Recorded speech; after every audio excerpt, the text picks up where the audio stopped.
सोनीपत में मुंबई के कपड़ा कारोबारी रहे शिवचरण राम रतन गुप्ता की मौत के बाद उनकी बेटियों के नहीं पहुंचने का मामला चर्चा में रहा।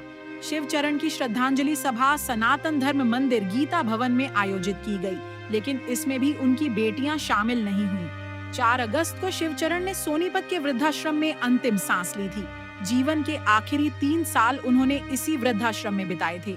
उनके निधन के बाद आश्रम प्रबंधन ने उनकी बेटियों को इसकी सूचना दी थी। अंतिम संस्कार के दौरान उनकी बेटी प्रिया ने वीडियो कॉल के जरिए अंतिम संस्कार की प्रक्रिया देखी थी। आश्रम संचालक के मुताबिक बेटियों से सोनीपत आने की अपील भी की गई थी।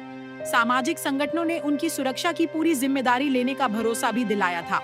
इसके बावजूद बेटियां श्रद्धांजलि सभा में शामिल नहीं हुई। गीता भवन में हुई श्रद्धांजलि सभा में सामाजिक और धार्मिक संगठनों के प्रतिनिधि पहुंचे।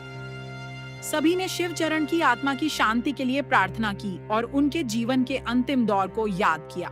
शिवचरण के अंतिम संस्कार से लेकर अस्थि विसर्जन और श्रद्धांजलि सभा तक की जिम्मेदारी सामाजिक संगठनों ने निभाई। बेटियों के नहीं पहुंचने के फैसले के बीच शिवचरण की कहानी ने एक बार फिर यह सवाल खड़ा किया है कि बुजुर्ग माता पिता के अंतिम समय में परिवार की जिम्मेदारी आखिर किसकी है। देखिए, हम तो ये कहेंगे कि शिवचरण रामरतन गुप्ता जी की ये श्रद्धांजलि सभा थी, जिसमें हमारे सोनीपत की सभी सामाजिक धार्मिक संस्थाएं व अन्य जो हमारे साथ सोशल वर्कर लगे हुए हैं, उन सब ने मिलकर हिंदू रीति रिवाज से जो होना चाहिए था 13वीं का, वो हमने पूरा कर दिया। लेकिन मैं तो ये कहना चाहूँगा कि अपने बुजुर्गों की सेवा करें, उन्हें यूँ बेसहारा ना छोड़ें, क्योंकि असली भगवान हमारे लिए हमारे माता पिता होते हैं, मगर ये हम लोगों की समझ में नहीं आता। और जिनकी समझ में नहीं आता वो अपने माँ पिता को घर से दुत्कारते हैं, और यही कारण है कि वो आके आश्रमों में अपना सहारा लेते हैं। और श्रद्धांजलि सभा में उनके परिवार से कोई नहीं, उनके परिवार से कोई नहीं आता। सोनीपत से कौन? सोनीपत से तो काफी हैं, राजीव जैन जी हैं, इधर सब इंस्पेक्टर जगत सिंह है, प्रवीण वर्मा है, सरदार सिंह मल्होत्रा है, और काफी हैं जिनका मैं नाम नहीं याद नहीं पाएगा।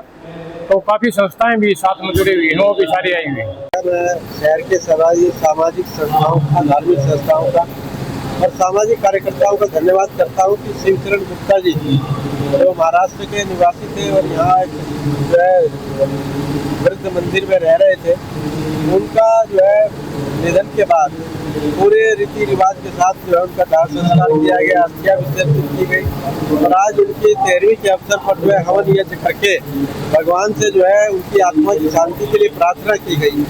और आज जो है मैं समझता हूँ कि उनका जीवन जो है और जिस तरह का ये एपिसोड हुआ है, वो समाज को जो है पूरी तरह से झकझोरने वाला है। और आज जो हमारे बच्चों के अंदर नैतिक संस्कारों की कमी हो रही है, उसके लिए हमें जो सोचने और विचारने की आवश्यकता है। और वो सभी जितने भी हमारे धार्मिक संत हैं, उनसे भी हम जो है ये प्रार्थना करते हैं कि अपनी धार्मिक सभाओं में बच्चों के अंदर संस्कार रोपने का काम करें। जितने शिक्षा के मंदिर हैं, वो बच्चों के अंदर जो है नैतिक शिक्षा देने का काम करें। तो मैं समझता हूँ कि समाज में जो है कुछ न कुछ जो है सुधार हो सकता है। तो आज मैं उनको जो है श्रद्धा सुमन अर्पित करता हूँ। ओम शांति। देखिए, ये कार्यक्रम नहीं, यह श्रद्धांजलि सभा है और उस आत्मा की सभा है जिससे शरीर को वही चले जाने के बाद उसकी बेटियां तक यहाँ नहीं पहुंची थी। हमने बहुत प्रयास किए, अस्थियां विसर्जन में प्रयास किया, श्रद्धांजलि सभा में प्रयास किया, और आज सामाजिक संस्थाओं के माध्यम से, वृद्धाश्रम के माध्यम से, अन्य जो भी समाज से उनके माध्यम से सोनीपत की सभी सामाजिक संस्थाओं ने मिलकर के उनकी श्रद्धांजलि सभा रखी है और एक संदेश दिया है। हम भविष्य में ये नहीं चाहते कि किसी भी माँ बाप की या किसी भी आदमी की अंत्येष्टि क्रिया में जो खून के रिश्तों में उसका दायित्व बनता है, जिसके लिए उसने अपने परिवार का भरण पोषण किया है, अपने कंधे से कंधा लगा करके अपने बच्चों को पाला है, ऐसी कोई भी निष्ठुरता ना लेकर आए।